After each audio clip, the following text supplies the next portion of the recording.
What's up guys? We are back to working on the Z, and today we've got a pretty fun video planned because I'm doing what I would consider to be a pretty underrated mod, at least when it comes to race cars, track cars, drift cars, whatever you want to call it, and that is a radio.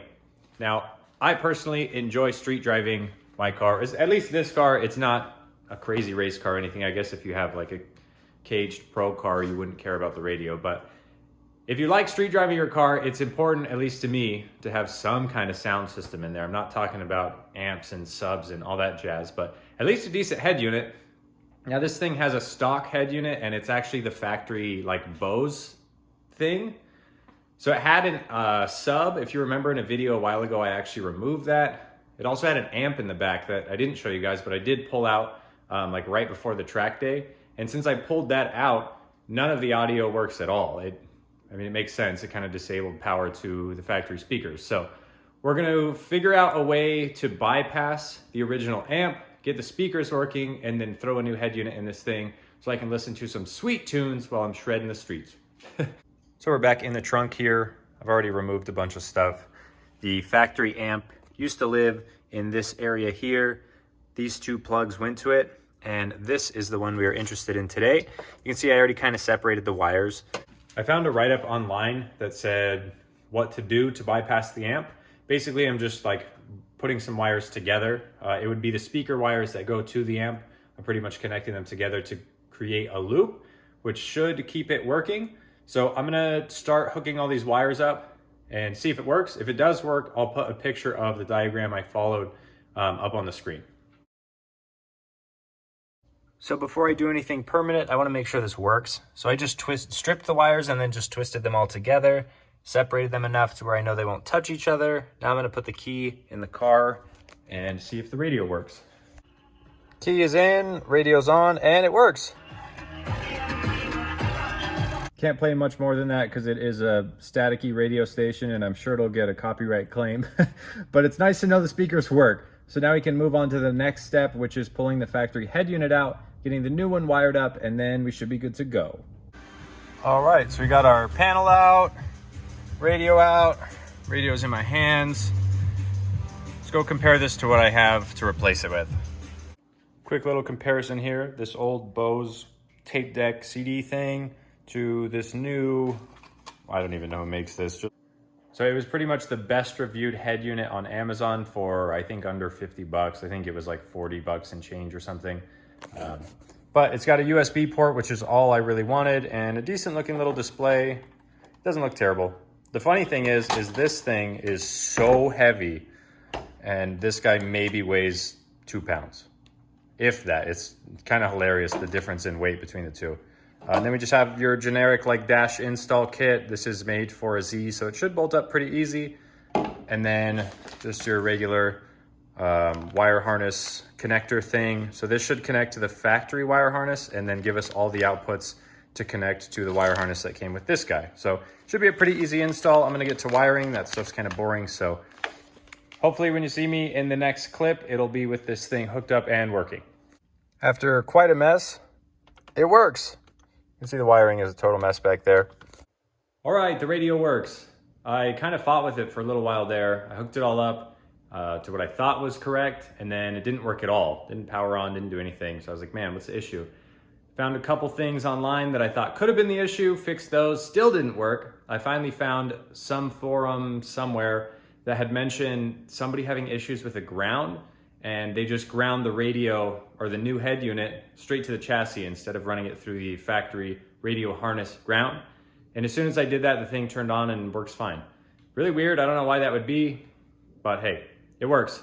So I've got to clean up that wiring, make it look decent, kind of tuck it away, and then obviously get the like dash install kit in place and then get this thing looking half decent, and then we'll have a radio. It's in. It looks decent. I'm happy to have a little spot to throw my phone now, because previously there's nothing in here. But yeah, it looks pretty decent. It seems to work. It's nothing special. I mean, like I said, it was a $36 head unit, so can't complain too much. At least it works. And now I can have some sweet tunes while I'm driving this thing around. 3 days later. I'm going to a car meet tonight. First time I've been to a car meet in years. Happy the Z looks at least like a complete car with the bumper and all that. So I do have one mod I want to do before I head out, and that is some cool GK Tech side mirrors. Let's check these things out. All right, so we got the end plates here. Here are the mirrors themselves. Let's get these out of here. Pretty cool. I'm sure you guys have seen these on a Z or two.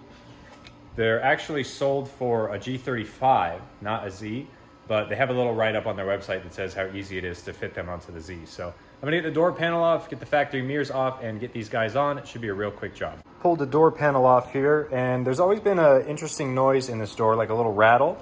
I just found out what it was. The speaker has no bolts in it and nothing holding it in.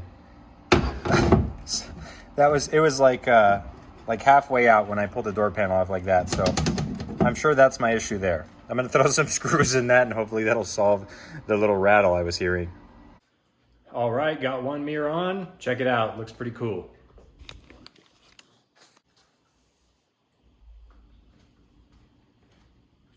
Fitment's pretty good. Tucked up along the door line, or the A-pillar line there, and along the door down here. Pretty happy with it. It's my favorite angle here, show off the bumper and the mirrors. I think they go pretty well together. All right, we got both the mirrors on. Pretty happy with how that looks. I'll have to pull it out of the garage and get a good look at the whole thing, but I like them. It's cool. All right, one other thing I wanted to do before I roll out to this car meet is I want to try and fit some 25 mil spacers on the back of this thing. I think it'll look really cool and aggressive if they do fit. But in order to make that happen, I've got to roll the fenders. So, got the Fender Rollers set up here. I'm just going to roll these flat. They were rolled once, you can see there, but they're just kind of like half rolled over. It's not a flat roll, so I'm going to roll them flat, maybe give them the slightest little pull. And while the wheels are off, I tape them up so I could finally paint over that red stripe and just get these things nice and black so they match the front wheels. If I can get the spacers on and the wheels painted, it should make a pretty big difference in the way it looks, at least in my opinion. Just about to head out to this little car meet. Just wanted to show off the way the mirrors turned out. And the wheels on the back with the spacer painted, no more red stripe. Looks super good.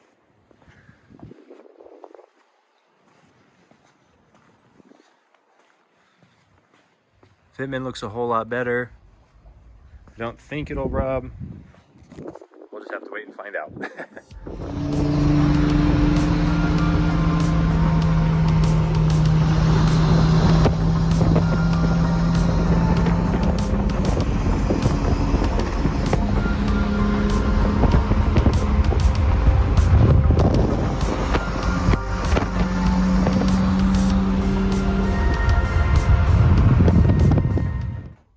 Back from the car meet. It was a fun night out. Car drove great. The back wheels didn't rub, which I'm thankful for. And it was super nice to drive around having a radio, being able to listen to some tunes, even while you're just sitting at a stop sign. The car is really loud, especially with the back gutted, like because I have all the interior out and stuff in the trunk. So it's like extra loud. There's a lot of drivetrain noise, so the radio has to be really loud when you're doing like freeway speeds and stuff. But like I said, it's still nice to have.